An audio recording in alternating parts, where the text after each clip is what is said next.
안녕하십니까 애청자 여러분, 돈 되는 부동산 함주원입니다.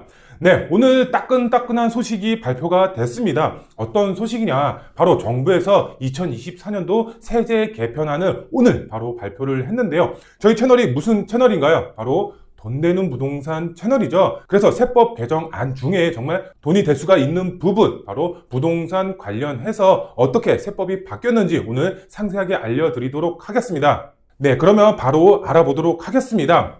지금 뒷화면을 보시면은 2024년도 세법 개정안 상세 본하고 나와 있죠. 2024년도 7월 25일 오늘 날짜로 바로 배포가 된 이제 자료라고 보시면 될 것 같은데요. 상생임대 제도라든가 아니면은 이제 금융투자세, 금투세죠. 금투세도 이제 발표가 같이 됐는데요. 상생임대 제도라는 것은 말 그대로 내가 5% 상한을 지키면서 특례 적용을 받는 제도죠. 이것은 그전 내용과 거의 별반 차이가 없다라고 보시면 될 것 같고, 금투세 같은 경우는 그전까지는 계속 이것을 시행시키겠다라고 했었습니다. 하지만 요번에 폐지가 됐다라는 점, 이 두 가지 부분은 참고하시면 될 것 같고요. 부동산 관련해서는 상속증여세 세율표가 이제 바뀌었는데요. 어떻게 바뀌었는지 한번 알아보도록 하겠습니다. 지금 화면을 보시면은 첫 번째라고 해서 세부담 정상화 및 조세 제도 효율화 이렇게 나와 있습니다. 위에 박스 내용 보면 상속증여세 부담 정상화, 이제 상증법 이렇게 나와 있습니다. 보시면은 제가 천천히 한번 읽어보도록 하겠습니다. 물가 자산 등 여건 변화를 반영하고 과도한 세부담 완화를 위해 상속증여 세율 및 과표 공제 금액 조정 이렇게 나와 있습니다. 세율표라든가 이 과표 공제 금액이 획기적으로 바뀌었습니다. 어떻게 바뀌었는지 한번 보도록 하면은,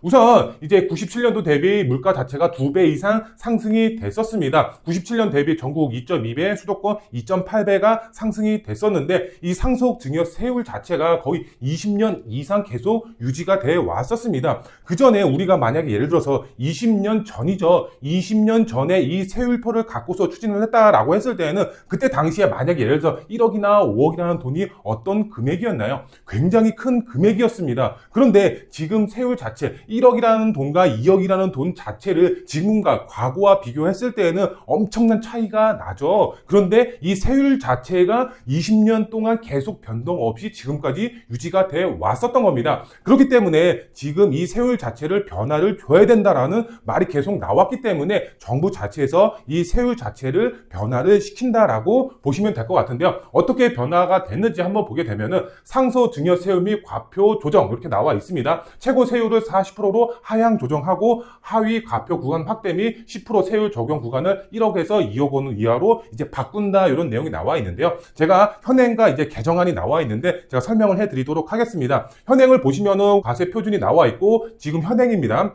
이제 과세 표준 보면은 1억부터 30억 초과, 근데 세율 자체가 10%에서 최대 50%까지 세율이 나와 있습니다. 그만큼 정말로 뭐 예를 들어서 정말 100억을 줬다 그러면 50억을 세금으로 납부하고 50억밖에 가져갈 수가 없는 거였죠. 지금 보시면은 상속증여 세율 같은 경우는 이 과표 자체, 세율 자체가 동일하게 적용이 되고 있었다, 이렇게 이제 이해를 하시고 보시면 될 것 같고요. 근데 이 현행 자체가 어떻게 바뀌었느냐, 개정안을 보시게 되면은 과세 표준 2억 원 이하 이렇게 되어 있습니다. 현행을 보시면 1억 원 이하부터 시작을 했었습니다. 하지만 지금 개정안을 보시게 되면 2억 원 이하 이렇게 되어 있습니다. 세율 자체는 이제 10%부터 시작을 하는 거고요. 그 다음에 보시면은 지금 5억 원, 10억 원 이렇게까지는 동일합니다. 그런데 지금 현행을 보시면 30억 초과 50%이 세율 자체가 아예 사라졌습니다. 10억 원 초과가 됐을 때 40%로 이렇게 변동을 시킨 겁니다. 그만큼 세율 자체가 바뀌었다라고 보시면 될 것 같습니다. 과표 자체도 바뀌었고요.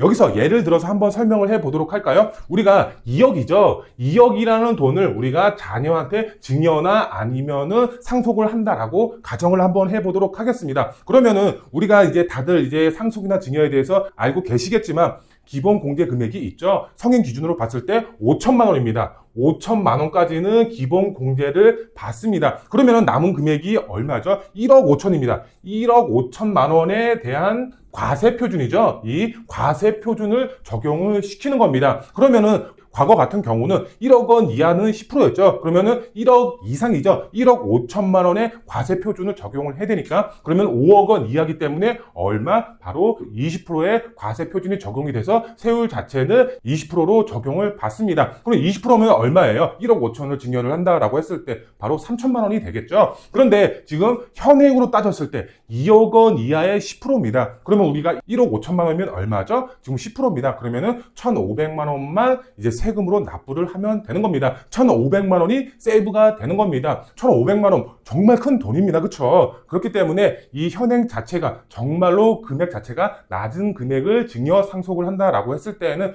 세금을 그만큼 아낄 수가 있다. 이렇게 이제 보시면 될 것 같고요. 그 다음에 이제 세율 자체가 40%가 가장 큰 세율표로 적용이 됐기 때문에 이 큰 금액을 증여 상속을 받는다라고 하더라도 세금을 조금 더 줄일 수 있게 변했다라고 보시면 될 것 같은데요. 아래 이제 공제 금액도 상당히 중요할 것 같은데요. 우선 보시면은 상속세, 자녀 공제 금액 이렇게 나와 있는데요. 그전에는 1인당 5천만 원까지 자녀 공제가 들어갔었습니다. 예를 들어서 이제 상속세라고 하면은 말 그대로 부모님이 돌아가시고 나서 이 물려받는 자산에 대해서 공제를 받는 거죠. 그렇죠? 그런데 그 전까지는 1인당 5천만 원까지였습니다. 뭐 예를 들어서 내가 외아들이야. 외아들이면은 당연히 5천만 원만 공제를 받는 거고, 예를 들어서 뭐 누나가 있고 동생이 있었으면은 1인당 5천만 원이기 때문에 1억까지 공제가 가능한 겁니다. 그런데 이게 어떻게 바뀌었죠? 바로 5억이죠. 5억까지 상승이 된 겁니다. 제가 외아들이야. 근데 그 전까지는 5천만 원이었지만 지금은 어떻게 바뀌었다? 5억까지 상승이 된 겁니다. 공제 금액이.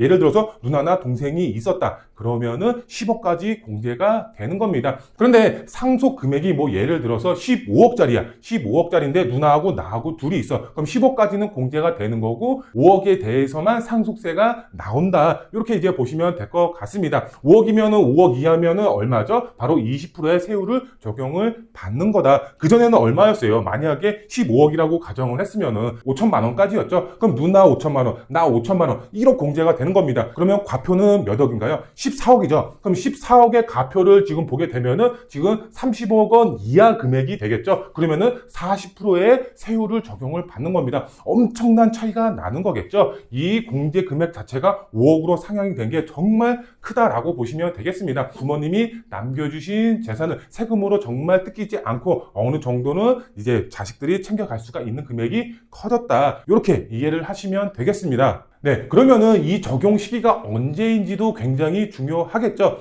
2024년도까지는 지금 현행으로 유지가 됩니다. 하지만 2025년 1월 1일부로 지금 바뀐 세율로 적용이 된다라고 보시면 되겠습니다. 법 개정이 필요한 상황이기 때문에 어느 정도 시간적인 여유가 있어야 된다. 이렇게 이해를 하시면 될 것 같고요. 지금 이렇게 발표된 게 여당과 야당의 합의가 이루어져서 발표가 된 것이기 때문에 거의 기정사실화 됐다라고 이해를 하시고 넘어가시면 되겠습니다. 2025년 1월 1일부로 바뀌는 겁니다. 그렇기 때문에 지금 남은 기간 동안 이제 증여를 하실 분들 설마 안 계시겠죠? 증여를 계획하고 있다. 그러면은 언제 증여를 해야 된다? 올해 말고 내년에 넘어가서 증여를 받으셔야 된다. 네, 그리고 이제 종부세 관련해서도 이제 내용이 나왔는데 제가 봤을 때는 별 효력이 없을 것 같은 내용이 포함이 되어 있는데요. 제가 한번 설명을 해드리도록 하겠습니다. 보시면은 혼인에 대한 1세대 1주택 특례 적용 기간 확대, 소득령, 종부령 이렇게 나와 있는데요. 지금 보시면은 2024년도 6월 19일에 발표한 내용이다라고 이제 보시면 될 것 같은데, 보시면 1주택을 각각 보유한 남녀가 혼인하여 1세대 2주택자가 된 경우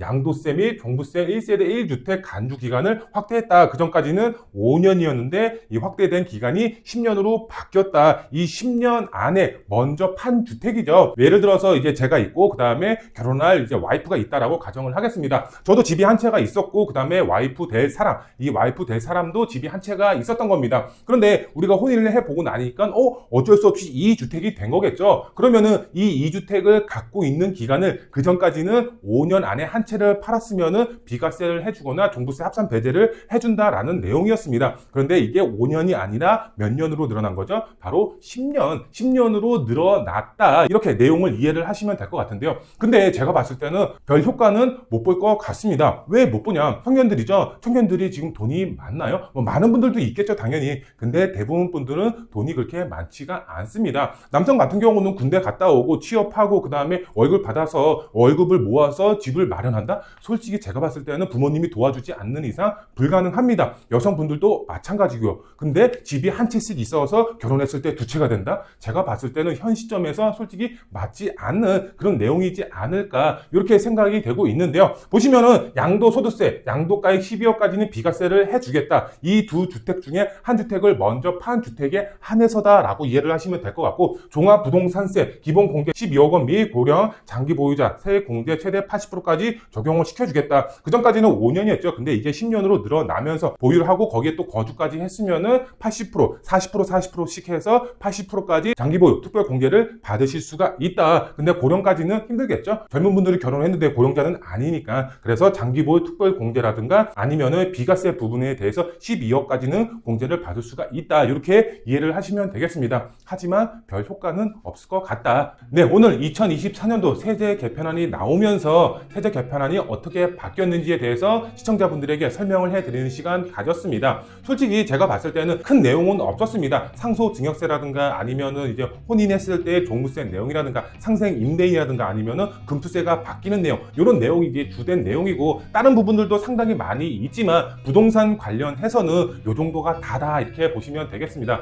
제가 봤을 때는 조금 더 획기적인 내용이 나왔으면 어땠을까 하는 아쉬움이 있습니다. 취득세, 종부세, 재산세, 그 다음에 양도세 관련해서 조금 더 세제 개편안이 확실하게 나왔으면 얼마나 좋았을까, 이런 아쉬움이 남는데요. 제가 봤을 때는 전체적인 틀로 봤을 때 세제 개편안이 나오기는 쉽지는 않지만, 근데 제가 볼 때 이 빌라죠, 이런 소형주택, 서민의 주거 사다리 역할을 하는 이런 소형주택을 취득을 했을 때 세금적인 부분이 완화가 되지 않을까 제가 조심스럽게 예측을 해볼 수가 있겠는데요. 우선 취득세 관련 같은 경우는 임대사업자가 개편이 되면서 취득세 관련 내용이 개정이 되거나 종합부동산세라든가 아니면 비과세 부분이 어느 정도 바뀌지 않을까 이렇게 예상을 해볼 수가 있겠고요. 보유세라든가 양도세 부분 같은 경우도 지금 일시부동산 대책으로 인해서 어느 정도 효과를 보고는 있지만 조금 더 획기적인 방안이 나와야지 이런 빌라의 수요 자체가 조금 더 증가가 되면서 서민의 주거 사다리 역할을 확실하게 하지 않을까 이렇게 생각이 되고 있는데요. 제가 봤을 때는 조만간 나올 것으로 보여지고 있습니다. 임대사업자 같은 경우도 정부가 검토를 하고 있다라고 합니다. 그렇기 때문에 조금만 기다리시면 이제 좋은 소식 들리지 않을까 조심스럽게 예측을 해보고요. 오늘 영상 마음에 드셨으면 구독 버튼, 좋아요 버튼, 알림 설정 버튼 꼭 부탁드리고요. 다음 영상에 더 알찬 정보로 찾아뵙도록 하겠습니다. 감사합니다.